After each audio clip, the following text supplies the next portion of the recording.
everyone. We have something very special for you this evening. Now, let me ask you a question, okay? Were you shocked by the inroads that Donald Trump made with young people this past election?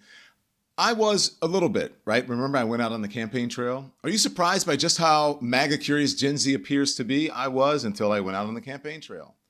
I do want to know why that's happening. So check out this conversation between two faces that all of you lemon heads will recognize.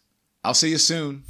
Howdy, folks. Welcome to a special edition of The Don Lemon Show. Obviously, I am not Don Lemon. I'm Peter Rothpletz. Some of you know me as the head writer here on the show and occasionally Don's sidekick. We're doing something new on the channel. From time to time, I'm going to be having conversations with younger people to figure out what exactly is going on with Gen Z. Because believe me, the kids are not all right. Joining me on this inaugural edition of the show is my good pal and the host of the Bulwark's FY Pod, Cam Kasky. What's up, everybody? This is the first episode? This is the first episode, Cam. Oh my God. Well, here we are. And our generation is doing great, and everybody's so excited about us. We're killing it. We're doing so well. How are you doing? I'm okay. I am balancing my career as a theater programming director with political punditry and some other stuff, and it's very complicated and kind of all over the place, but, you know, what's more Gen Z than that? Love it. Love it. Well, Cameron, as two paragons of masculinity, I thought there was no one better to talk about masculinity and the manosphere and all things dude bro than you and I. Can we do that today? Yeah, of course we can. Let's go. Like, fire off. So there was some Yale polling that came out last week that I found really interesting. So for those of you listening on Spotify, this tweet reads, "A sharp age divide is emerging within Gen Z in the latest Yale polling data. Between the ages of 18 and 21, they lean Republican plus 12. Between the ages of 22 and 29, they lean Democrat plus 6. The youngest voters are breaking sharply from their Gen Z peers. And what's even more interesting is that there is a masculine spin on this divide. In another part of the poll, young Gen Z men are driving this red shift. In the 2024 polling, the men are leaning Republican by 19 points, whereas Gen Z women are only leaning by 4 points. Cam, what do you make of this?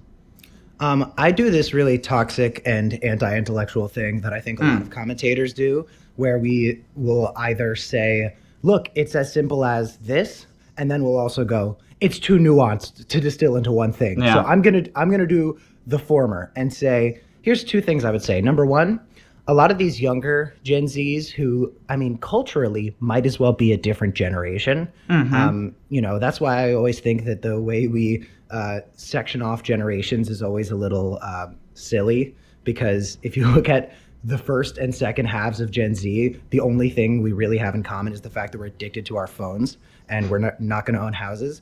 But I think with this younger half of Gen Z, you see two major things. Number one, when they were getting old enough to look into and understand what was going on in politics, Trump had already gone in and completely dismantled our understanding of how people are supposed to behave in the public world. Trump had gone in and made it the norm for somebody to be so brazen, so unprofessional, so bigoted, all these different things. When you and I were growing up and when you and I were watching politics unfold and starting to understand, oh, the president does this, there's this thing called a bicameral legislature, what is that about? We had Obama to look up to, and Barack Obama was a complicated president, great, and very much in his behavior as a human being, paragon of American moral values as we were supposed to see them, right? You know, the American president that everybody in these prior generations understood to be a good, decent person, Obama represented that, and he set a very high standard for us for who to look up to. So when Donald Trump came in and went absolutely fucking bananas on everybody, we had a sense that this was wrong. But when these younger Gen Zers saw this behavior, they thought it was normal, and therefore they thought Joe Biden was boring, and they were coming of age and entering young adulthood while Biden was president and things weren't going so great. So they didn't understand that the president does not have very much short-term impact on the economy. And a lot of things were getting pinned on Biden. I think that is number two. Number one, in terms of influence, I really think can be as simple as COVID isolated us. COVID had us looking at our screens and social media more than ever.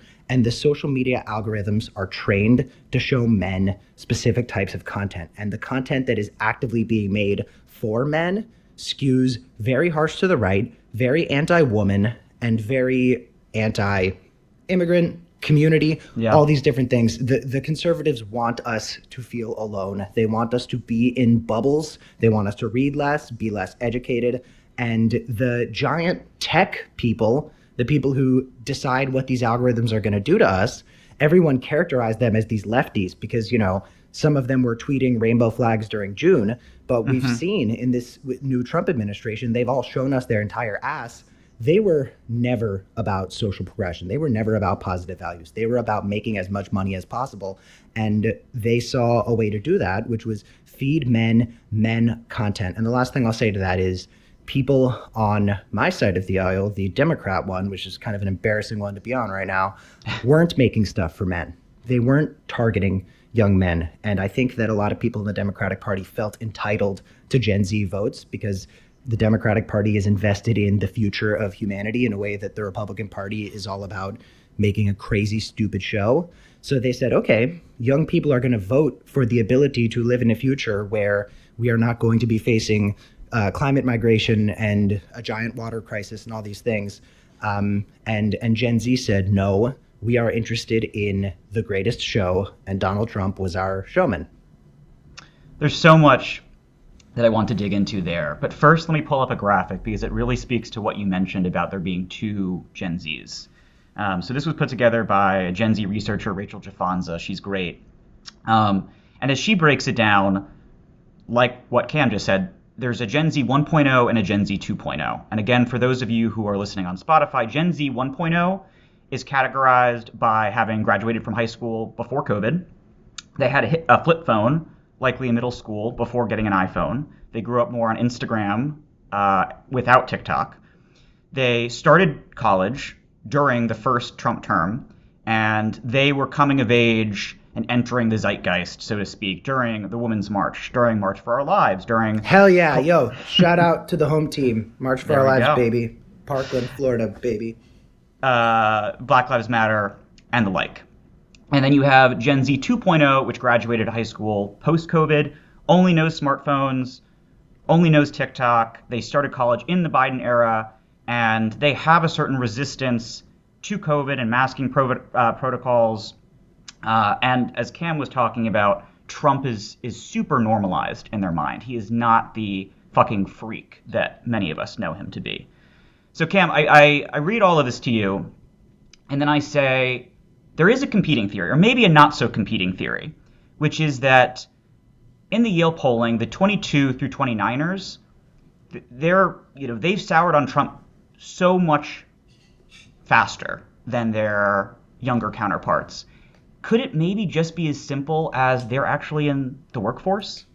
They're seeing what the tariffs are doing to the economy, and it's the 18 through 22ers who are still living with mom and dad. Well, I think a lot of us are still living with mom and dad.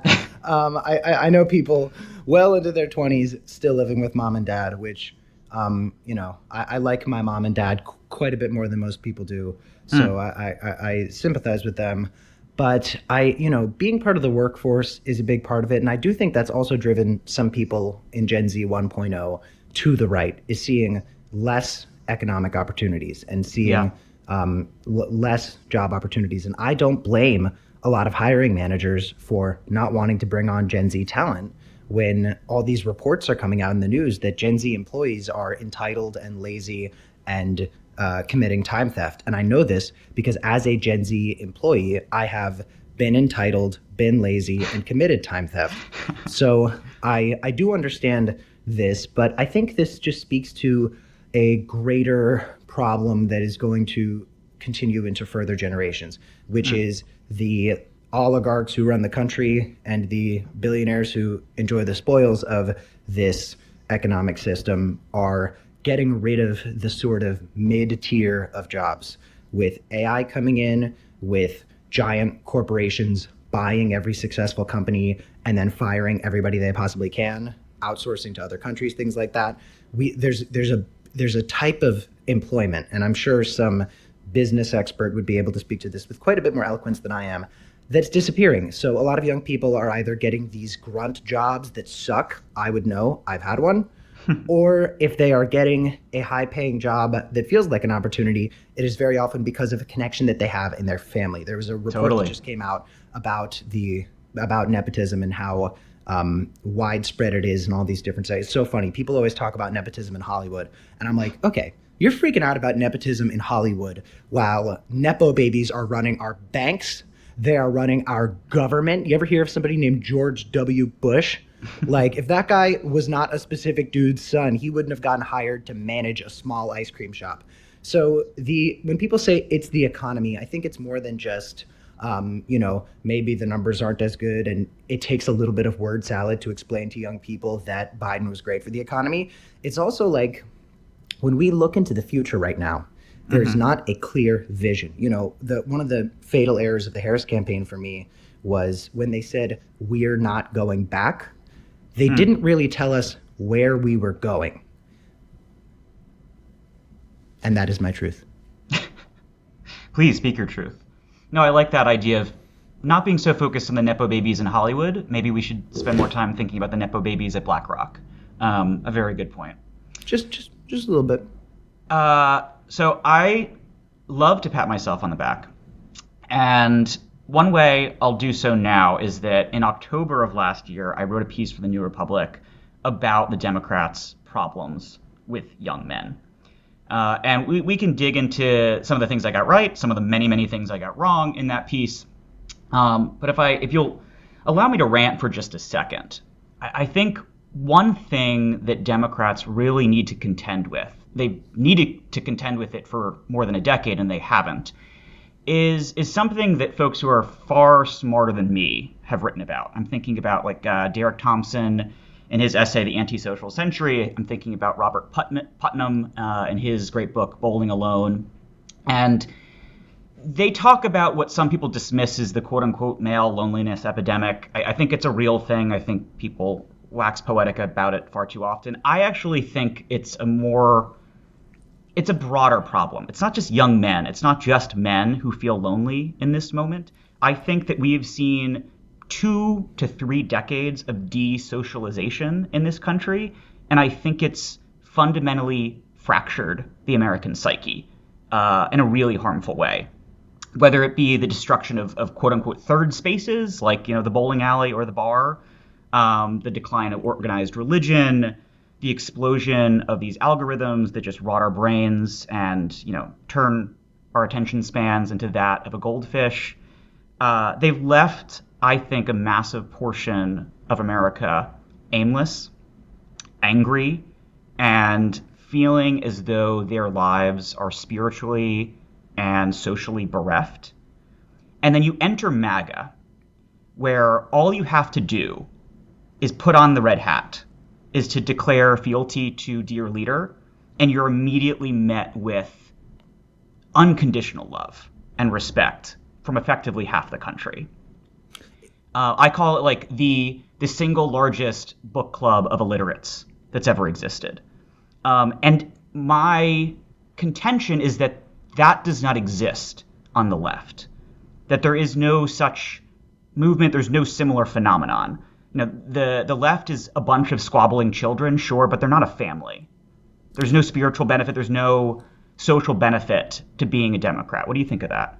I think that you can look at fandoms and cults and things like that to really, shine light on your point. I think that the male loneliness epidemic, like so many other things that are referenced, be it abundance or similar things, is something that has truth and untruth to it. It's something that makes sense when discussed in a certain light, and then people misuse it, like the word gaslighting, that people seem to think is just another word for lying now. But yeah, I think that MAGA is a fandom, and fandom gives you community, and community is something that I don't want to just blindly say capitalism, but capitalism has stolen from us over time. Conservatives are reliant on us feeling alone. They need us to feel isolated, and they don't want us to read, and they don't want us to be educated, because that's how they lose voters. So on the left, you have people who want to ask questions. They want to, there are, of course, the people on Twitter who run politicians and figures in the public through these purity tests where they maybe push them a little too hard to be perfect people. But then there's, people who just want healthy primaries, and they want town halls, and there's an intellectualism in the liberal side of everything where people want to think and they want to look further into things, whereas MAGA is all about it's like the Gilded Age of politics. It's if it's got a shiny coat of gold on it on the outside, they're not going to look further into things. Trump is able to make things so shiny and so interesting, and he's able to make all of this television fun to watch. And once around the Reagan era, once politics became a matter of making the best show on television, Reagan paved the way for guys like Trump to come in and do their jazz hands and make something exciting for us. So he's able to build that fandom. He's able to build that community. And you see things like this in pockets of the internet, right? My friend Hassan Piker, very controversial figure, and also one of the voices on the left who's able to prevent a lot of young men from getting red-pilled more effectively than anyone. Yeah. So a lot of Hassan's biggest critics ought to know that there's a lot of people who voted for Kamala Harris because he prevented them from becoming little mini fascists. But he has a community online, and they put him through, they put him through all these purity tests. They give him so much flack, but it shows that you can cultivate community. It's just in the Democratic Party, the party itself really can't. It's all about the people who are able to get these stands. And I think part of that is the fact that progressives and moderates are always pointing the finger at each other for who can't work with the other. But the story that I never see people talk about is just how much AOC and President Biden were able to achieve together. There were so many great things that happened under the Biden administration. By the way, I can't stand Joe Biden, so don't think that I'm some stan of his. I think Mike Donnellan and Anita Dunn should be chased out of he makes me forever furious. His enablers make me furious, but also I'm not a crazy person, and I can recognize good things when they happen. And there were so many great things that happened under the Biden administration that people don't talk about. And part of that is because I don't think moderates or progressives want to show us just how much Biden and AOC were able to get done together, because moderates want to say the problem with our party is the fact that progressives won't work with us, and progressives feel the same way about moderates, who, even when we see an immensely popular candidate like Bernie Sanders, they will do whatever they can to kneecap that and to all drop out of the primary at the same time to get behind a man who is showing signs of his brain turning into mush. So it's a real problem, and I think that MAGA, just on a personal level, is more at fault for getting behind this politician. And slowly over the past, nearly a decade now, you've seen so many conservatives abandon value after value after value, right? So much of MAGA's base right now were the same people calling Bill Clinton the devil himself for doing creepy sex pervert stuff in the White House. And if Trump did that, they would be like, my man, hell yeah. So they're the ones at fault here, but the left, and when I say the left, I mean anybody in the Democratic Party, not like the radical left. The left needs to say, okay, let's figure out how to create this stan base. Let's look at the Taylor Swift model and say, okay, Taylor Swift has this army of people united behind the beauty of these poetic lyrics. What songs can we give them? I like that. Okay, let's dig into that a little deeper. Standom and Trump and how he jazz hands the entire country or half the country. Yeah, I think it's important for us unreality. I think it's important for us to note to the audience, stan is a word for really, really big fan, and I believe it was coined by Eminem in a song that he wrote. And since we're two white boys, it's important that we pay fealty to the great Eminem. Although of course, Mac Miller is the greatest white rapper of all time. But other than any Hamilton ensemble members.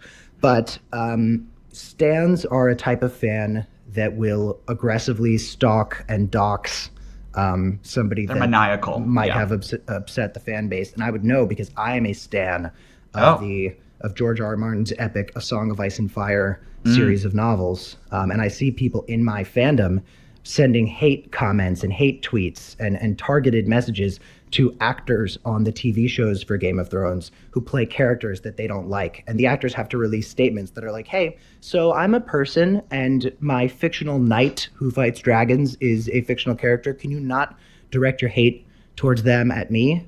So when we say stans, we are talking about the fact that MAGA will actually storm the Capitol, not for their values, not for republicanism, for the guy himself, Donald Trump. They aren't about the policies. They aren't about what's happening. They love him. Yeah. Sorry to go on that tangent, but I feel like a lot of people good. watching I think this don't know what stan means. We just hit radioactive levels of Caucasian, and I think Don's audience will love that. We hit radioactive levels of Caucasian the second we pressed record, and frankly, years before that. No, but on Trump, I've often thought about this because as we're talking about Gen Z, as we're talking about young men and their obsession with him, I mean, the guy is obsessed with bronzer. The guy walks on stage to objectively, culturally queer music. He dances to the YMCA. I say in that New Republic piece that old Mike Mansfield once said that only Richard Nixon could go to China and not be called a communist. Only Donald Trump could dance to the YMCA and not be called a homosexual. How is this guy who, I think just objectively speaking, is Queenie? I mean, I think on Earth 2, there is a reality in which Joan Rivers passed away and Donald Trump is actually far happier just taking up her red carpet gig. I think interviewing celebrities, making fun of their outfits. That's what he wants to be doing. Have you seen the video on Steve Bannon's War Room podcast where Donald Trump spends 3 minutes straight talking about how Phantom of the Opera is the greatest musical of all time? I have seen this, yes. Yeah, that was when I was like, okay, Queen, like, get out of politics and start a culture podcast. I am totally willing to make the following trade. Donald Trump doesn't have to go to prison for his 34 felonies, but he has to drop out of politics and start a podcast. I would listen. Deal. Down. I think it's not too late. Give him Joan Rivers' gig. Who took over? No one that I know of. Well, But why does he code as masculine? Is it because he's just like casually cruel and ostensibly good at business? Is that what sort of gives him the patina of masculinity? Is that why like some guys are so into him, or is it something else? I think him saying grab her by the pussy and getting away with it from the political party that freaked the fuck out about The Simpsons and dragged the Bush family into it in the 90s. I think that grab her by the pussy was a big moment because it was a message to misogynists right around the Me Too era. And it was a message to men who felt like the jig is up, that no matter what social progressions are being made right now, no matter what steps forward we're taking towards equity for women, don't worry, this is still the man's country. So him being a total queen and a diva and stuff like that, and him acting like he's literally been torn right off an episode of fucking Real Housewives of New York it doesn't matter, because at the end of the day, Trump's very existence, Trump's ability to be in office, period, is misogyny working. And misogynists don't need their icons to actually seem like a traditional man. And the other thing is that, not that this wasn't not that I wasn't already kind of saying this, but we have been conditioned as men to believe that male power comes not from what we can give people, but from what we can take. It comes from the violence that we can deal, not the peace that we can broker. So Trump being this sort of violence, it is a sign to men that's like, yep, we are reinforcing our belief that being a man is not about taking a punch for someone. It's about throwing the harder one. Yeah. No, I really, really like that. And I think that, well, I have one note on what you said. Trump gives license to misogynists, but only if they support him. And when I say that, I mean he brought Andrew Tate back into the country. He facilitated, and I use that word purposely, the Tates' return from Romania while they were facing an active investigation into human trafficking. And yet he refuses to facilitate the return of Abrego Garcia, who there's been some reporting that he might not be an angel. He might not be the best guy in the world. His wife did seek, I believe, a temporary protective order because he punched her and grabbed her shirt on one occasion. She ultimately did not proceed with that court case, but nonetheless, it doesn't seem like he is God's gift to mankind. But guess what? The Constitution is for everyone, not just the angels. It's for even guys who commit domestic violence. Trump does not believe that. Trump thinks that you can commit domestic violence, that you can be a human trafficker, but so long as you support him, you're A-okay. Yeah, totally. I mean, if somebody who was arrested at the insurrection at the Capitol, if reports had come out that they had done that, MAGA wouldn't have cared. They would have said this was a freedom fighter fighting for. They would have said our country, but what they meant was the guy from The Apprentice. So the Abrego Garcia stuff, it's so important to note. You know, what's happened is MAGA world. I can't even say the Republican Party anymore because while those two things are inextricable from one another, MAGA is a bigger force than the Republicans ever have been. So the MAGA world, which is the new second party in the United States, is the Democrats and MAGA. They have told so many lies. They have been so hypocritical that it's sort of like when the Three Stooges all try to walk through a door at the same time and they get stuck. The lies and the hypocrisy all fade away because there's so many of them that it's just the norm and we can't keep up, right? Like when Hillary Clinton's emails get leaked, it's the biggest crisis in the entire world because that stuff like that doesn't happen so often in the Democratic Party or at the time in politics, although it did happen, and the rare thing was somebody actually getting in trouble for it. But now there's so much corruption on the right. I mean, we're kind of circle jerking a little bit here, but like if a Democrat did the Matt Gaetz teenage girl Venmos, the MAGA world will be talking about it by the time you and I have children who are old enough for Matt Gaetz to Venmo. So MAGA has just gotten so intense, and there's so much stupid shit that it's like it's sort of like when Syndrome in The Incredibles says, "If everyone's super, no one will be." Like, if everyone is a corrupt, lying freak, then no one is. Yeah. Cam, this has been a great conversation. Let's end on a palate cleanser. And by that I mean to ask you, why or why not did J.D. Vance kill the Pope? Can we throw up... I tweeted earlier this week something that did relatively well on the interwebs. There is no evidence J.D. Vance killed the Pope. There is also no evidence that J.D. Vance didn't kill the Pope. In conclusion, J.D. Vance should be deported to El Salvador. So that's Cameron, you. pro or anti sending J.D. Vance to El Salvador? I'll do you one better. I know your Twitter account. I just didn't know that was you because shit. I don't Peter Twinklage. I was like, oh, that's funny. That's a fun spin on the famous actor from the aforementioned Game of Thrones, Peter Dinklage. I was like, oh, that's funny. Someone named Peter Twinklage, LOL. And then I continued scrolling. I mostly follow right-wing accounts to figure out what the hell they're talking about. So I was like, you know what? This guy is a breath of fresh air. Talk about a palate cleanser. I don't think J.D. Vance killed the Pope. I think God saw J.D. Vance. I'm not even Catholic, but I think that the Catholic God saw J.D. Vance in front of the Pope and said, okay, Pope, you have been so good. You have put so much love and acceptance into this world. And you having to talk to J.D. Vance has made me realize that you've been through too much. So you've done more than I could have ever asked of you. You have put the values that our religion claims to represent into the world. You've been such an incredible Pope. Finally, you can come to heaven and hang out with Ross Perot. So I don't think I don't think he's got the juice to kill the Pope. I think the Pope is more spiritually powerful than J.D. Vance. I think J.D. Vance just represented human sin. J.D. Vance, sort of like Eve biting the apple in the first book of the Bible. Human sin embodied came in front of the Pope, and the Pope welcomed the couch fucker, and he said, "Hey JD, don't fuck any of the couches that we have in the Vatican, but it's nice to meet you." And God said, "Okay, you have done so much for humanity. Come to my holy warm embrace." So, I have an alternative theory. I also don't think that JD Vance killed the Pope.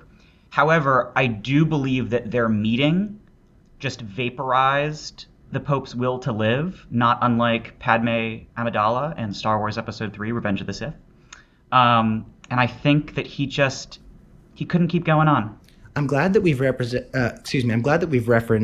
Incredibles and Star Wars on this episode, just to balance out references to the Three Stooges and the Bible, because if we're talking about Gen Z, evoking the Three Stooges might not be the best idea. The same thing happens on my show at the Bulwark FY Pod. This is the Gen Z show, but the references that I pull, like in our last episode, we talked about Ross Perot and Foghorn Leghorn.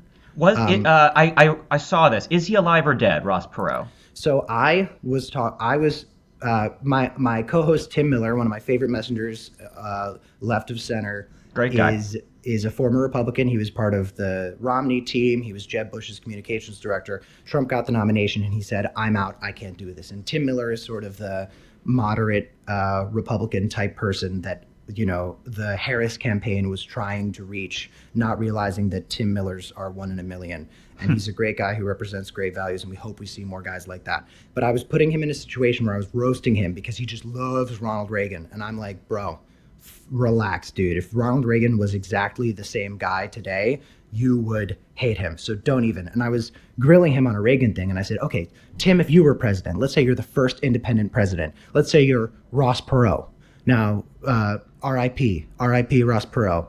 And then he said, Ross Perot is still alive. And Tim is way more intelligent than I am. He is quick. He is sharp. So I said, I believed him. I said, Ross Perot is still alive? And he said, you know what? To our producer, Jamie, which is also the name of Joe Rogan's producer. Joe Rogan's, yeah. To our producer, Jamie, hey, go Google it. It comes up a few minutes later, and Jamie goes, Ross Perot died in 2019. And I go, yes! And I'm like, wait, no, guys, I wasn't celebrating his death. I was celebrating that I was right when Tim is normally the one who gets me. So I guess we can end this great recording today on the note that to anyone listening who's wondering what's going on with Gen Z, we were around 18 years old when Ross Perot, unfortunately, went to heaven to go await the Pope. Cam, this was great. Thank you so much for watching. Thank you so much for joining me. And to all of you Lemonheads, please, if you want more from Cam Kasky, go check him out on the Bulwark, the FY Pod. Cam. Hell yeah, gang. Thank you, brother. And you're going to do great on the show. I'm very excited to see how it goes. And I'm going to go follow Peter Twinklage right now. Thanks, Cam. See you later. Thanks everyone for watching. Your support means the world to us. So make sure you hit the like button and you subscribe to our channel to make sure that you never ever miss a video. We're live every day, 10 a.m. Eastern time. We drop even more content at 2 p.m. Eastern and 5 p.m. Eastern. And if you want more Don Lemon Show content, we'd love for you to become a member of the Lemon community, where you will receive access to special community posts. You'll get exclusive content and members-only live shows. So head over to our channel page or click the join button on this video. Again, thank you for watching. We appreciate your love and your support, and we will see you next time.